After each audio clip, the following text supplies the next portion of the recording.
Et bienvenue à ce nouveau numéro de Sans touche d'extérieur. Sans touche d'extérieur, cette émission qui décrypte et traite de l'actualité du Congo-Brazzaville vue de l'extérieur. Les enfants nés avec une fente labiopalatine, communément appelée bec de lièvre, subissent des opérations chirurgicales gratuites depuis le lundi 23 février à l'hôpital Mère-Enfant Blanche Gomez de Brazzaville. Cette campagne sanitaire gratuite qui durera 5 jours est l'œuvre de la Fondation Congo Assistance en partenariat avec l'ONG italienne Emergencia Soresi. Le campus scolaire pilote terre d'école Christophe de Margerie, un projet innovant d'éducation voit le jour à Quintilly. C'est le président de la République, Dili Sassou Nguesso, qui en a procédé à l'inauguration.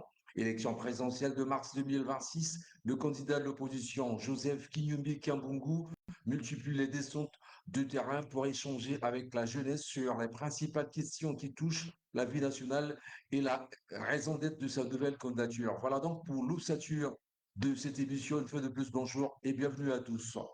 Ouvrons tout de suite cette émission par la santé, une campagne de reconstitution faciale au profit des enfants nés avec une fente communément appelée bec de lièvre. C'est ouverte le lundi 23 février à l'hôpital Mère-Enfant Blanche Gomez de Brazzaville. Cette campagne de chirurgie gratuite concerne les becs de lièvre primaires qui n'ont jamais été opérés, les becs de lièvre secondaires qui ont été opérés, mais qui nécessitent une correction, des retouches, les séquelles de brûlure au niveau du visage et au niveau du reste du corps. Les cibles sont notamment les enfants et les patients de tout âge. Cette initiative sanitaire, œuvre de la Fondation Congo Assistance, dirigée par Antoinette Sassuguesso en partenariat avec l'ONG italienne Emergency Soresi, intègre bien la concrétisation du plan Mattei mis en œuvre par le gouvernement italien en 2024 au profit de l'Afrique, notamment dans le secteur de la santé. Éducation à présent, le président de la République, Denis Sassou Nguesso, a procédé le vendredi dernier à Kintilé à l'inauguration du campus scolaire pilote terre d'école Christophe de Margerie, alliant enseignement académique classique et formation accélérée sur la terre, l'environnement et les valeurs culturelles. Cet établissement scolaire a pour objectif de former une jeunesse consciente des enjeux écologiques et capable de contribuer au développement durable du pays. Sur les caractéristiques techniques de terre d'école, Christophe de Margerie, Maria Mélène, présidente de cet établissement, a indiqué que terre d'école s'étend sur 15 hectares, offrant des enseignements du primaire au secondaire et comprenant deux classes de 20 élèves de niveau, soit 30 classes au total avec des capacités d'accueil de 600 élèves. En outre, Terre d'école dispose de 3 dortoirs d'une capacité d'accueil de 228 lits permettant d'accueillir les élèves dans des conditions favorisant vie collective et sécurité et épanouissement. Bien évidemment, aussi, le campus comprend-il des espaces d'apprentissage, un laboratoire de langue, une salle d'informatique, une bibliothèque, une salle de conférence destinée aux séminaires, interventions d'experts, événements pédagogiques. Fruit d'une collaboration entre l'État congolais et Total Energy, ce projet est le résultat d'une mobilisation collective, d'une volonté commune de bâtir un avenir meilleur, a indiqué en substance Éric Delattre, le directeur de Total EPE, qui a émis le souhait de voir cet établissement scolaire rayonner bien au-delà des murs, devenir une référence, un modèle d'innovation pédagogique et de coopération fructueuse. Aussi, Éric Delattre aura-t-il appelé à la pérennisation de ce projet, de sortir soit une source d'inspiration pour d'autres institutions, pour toute la jeunesse congolaise. Jean-Luc Moutou, quant à lui, y voit un vecteur de cohésion sociale. Cette école, Christophe de Margerie, est une école d'un nouveau genre. Elle accueillera des enfants vulnérables issus des orphelinats, des enfants des ménages à revenus moyens, des enfants issus des milieux plus aisés. Ce brassage affirme qu'aucune origine sociale ne doit déterminer un destin au Congo. Tous apprendront ensemble, tous grandiront ensemble, tous se prépareront à servir le Congo suivant le principe état de la cohésion nationale durable, a martelé le ministre de l'Enseignement primaire et secondaire. Parlons à présent de solidarité dans cette émission. prélude à l'aide humanitaire que le président de la République, Denis Sassou Nguesso, entend octroyer aux populations du Poul et du Dué-les-Filimes qui ont quitté leurs habitations suite aux récents événements malheureux qui se sont produits dans ce département. Une réunion des cadres et ressortissants de ce dit département s'est tenue sous le patronage d'Isidore Mvouba. Réunion qui a eu pour point d'ancrage l'examen des modalités de mise en œuvre de l'action humanitaire en faveur des populations des districts de Mindouli, Mayama, Vinza, Kindamba, dont le cri de cœur a été entendu par le président de la République, Denis Sassou Nguesso. Aujourd'hui, le président de la République a décidé de soulager les peines des populations du Coupoul en leur offrant un petit grain de riz, un petit grain de sel pour tout ce qu'elles ont vécu puisqu'elles ont fui leur maison, a déclaré Rosalie Matondo. Les dignitaires du pôle vont aller auprès des populations de ce département pour faire ce geste afin de soulager, tant soit peu, leur peine a-t-elle renchéri. Pour Hello Mathieu Mampouya, les mécanismes de distribution de cette aide humanitaire ont été scellés.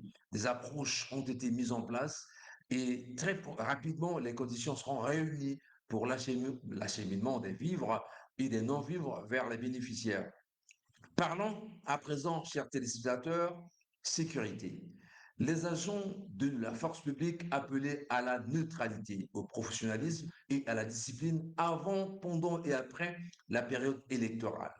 C'est un vide qui fait office de rappel au devoir est du général de police de première classe, André Obami Itoufis, le commandant des forces de police, à l'issue d'une mission qu'il a menée récemment à Kinkala, dans le département du Pôle. Mission qui a eu pour objectif de renforcer la cohésion et la discipline au sein des différentes composantes de la force publique.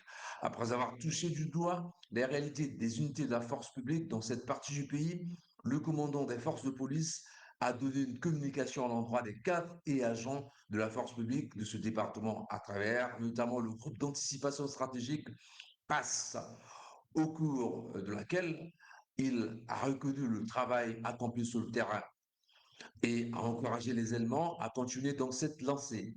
Élection présidentielle de mars 2026, les partis politiques de la majorité présidentielle s'activent pour peaufiner des stratégies visant à faire élire le candidat Denis Sassou Nguesso à l'instar du Club 2002 Pur.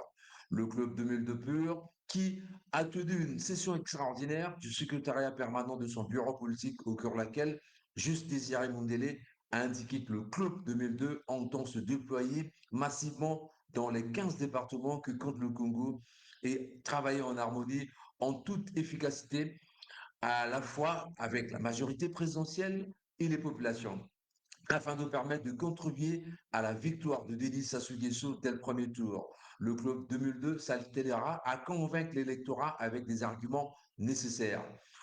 Aussi, au cours de cette session extraordinaire, Juste Désiré Mundele a-t-il fait part à son auditoire de la restitution des travaux de la concentration politique de Djambala à laquelle il a pris part ou non de sa formation politique. Nous vous avons fait le compte rendu de l'étape importante de ce qui est devenu un rituel à la veille de chaque élection. Ce rituel républicain voulu par le président de la République, Denis Sassou Nguesso, c'est la concertation politique prélude à chaque élection présidentielle, a-t-il indiqué à l'assistance. Restons sur le chapitre de l'élection présidentielle pour évoquer à présent l'aspect logistique se rapportant à cet événement majeur. Côté matériel électoral, rendons-nous dans le département de la Bouenza où le préfet Marcel Ganongo a effectué une ronde pour s'assurer du bon déroulement des opérations préélectorales de Madingu plutôt, de Madingu, Nkayi, Lodima, Yamba, Fouati, Bokosongo, en passant par les autres mairies et districts et mairies plutôt, partout où il est passé, Marcel Ganongo s'est assuré de la disponibilité, de la conformité et de la sécurisation des urnes, isoloirs, cartes d'électeurs et autres équipements devant servir lors du scrutin de mars prochain. Cette descente sur le terrain, dit le préfet de la Buenza, permet d'anticiper toute défaillance logistique et de garantir une organisation rigoureuse des opérations électorales. Une descente au terme de laquelle Marcel Ganogo a dit sa satisfaction Partout où nous sommes passés, le matériel électoral est bien arrivé et la distribution des cartes électeurs a déjà commencé, ce qui est une bonne chose, a affirmé le préfet de la Bouenza. Parmi les recommandations issues du dialogue politique de Djambala figurait la question de la distribution rigoureuse des cartes d'électeurs. Marcel Ganogou a ainsi demandé aux chefs des districts, aux maires, de faire preuve de rigueur dans la distribution des cartes d'électeurs afin que l'élection présidentielle soit apaisée et transparente. Venons-en à présent aux nouvelles de l'opposition congolaise. Pour ouvrir cette page consacrée à l'opposition, nous planchons sur les propos de Mathias Jean, président du parti ARD, tenus euh, quelques 24 heures avant l'ouverture de la concertation politique de Djambala. Des propos portant sur deux aspects. Le premier concerne la concertation politique de Djambala, le second porte quant à lui sur l'élection présidentielle en tant que telle. À propos de la concertation politique de Djambala, pour Mathias Zon, cette concertation politique de Djambala n'apporte rien de concret. Cet opposant compare ce colloque à des anciennes concertations organisées jusqu'ici par le régime actuel qui, selon lui, ont trompé le Congo. En ce qui concerne son parti, il n'a rien à faire à Djambala.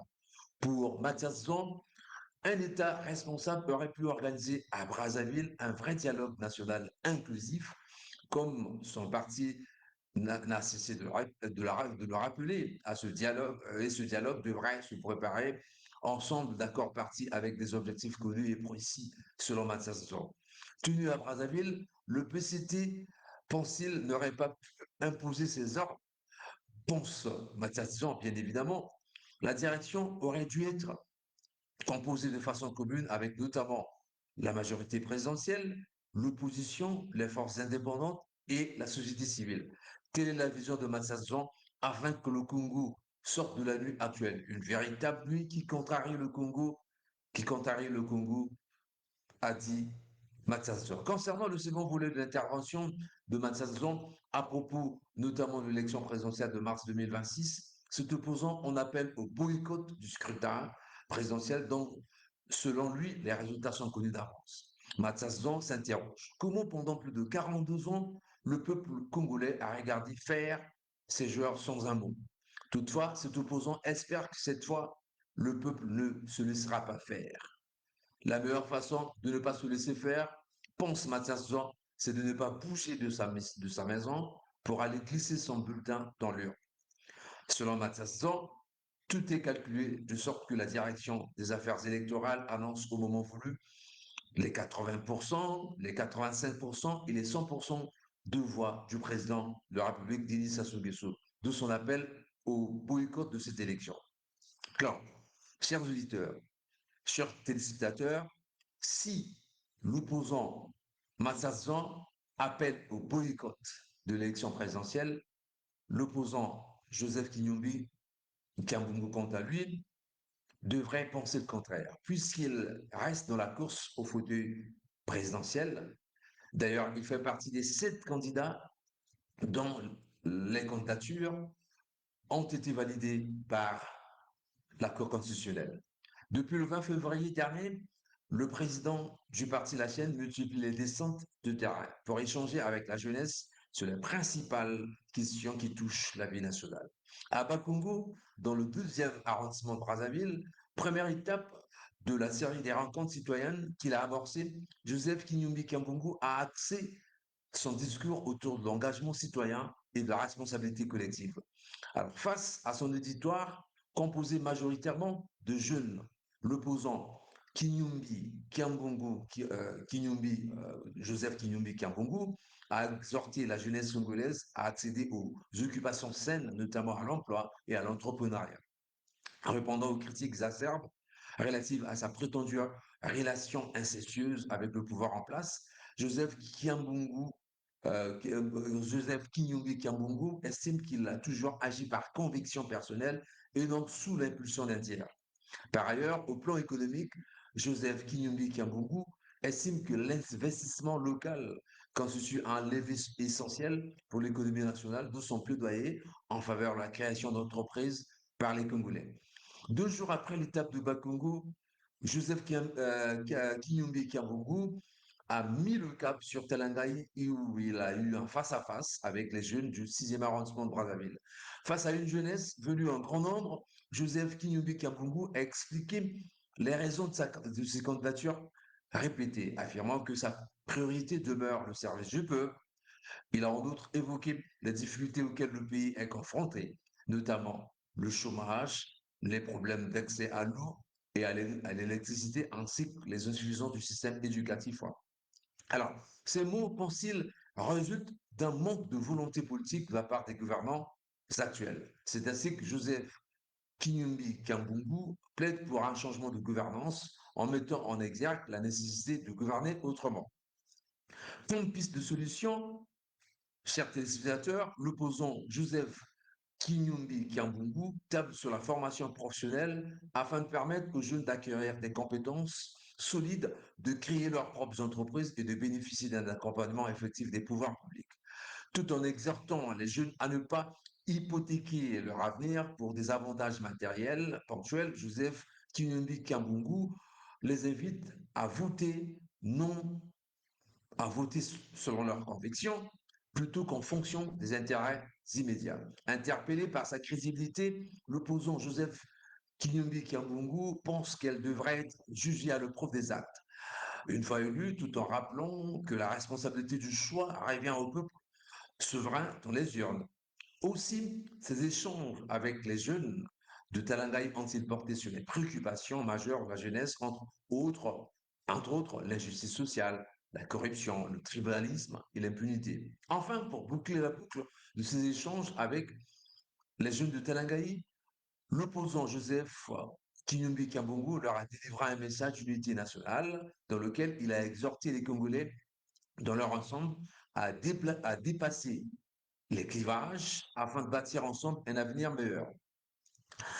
Ainsi donc se referme Sans touche d'extérieur. Sans touche d'extérieur, cette émission qui décrypte et traite de l'actualité du Congo-Brazzaville vue de l'extérieur. Merci de l'avoir suivi.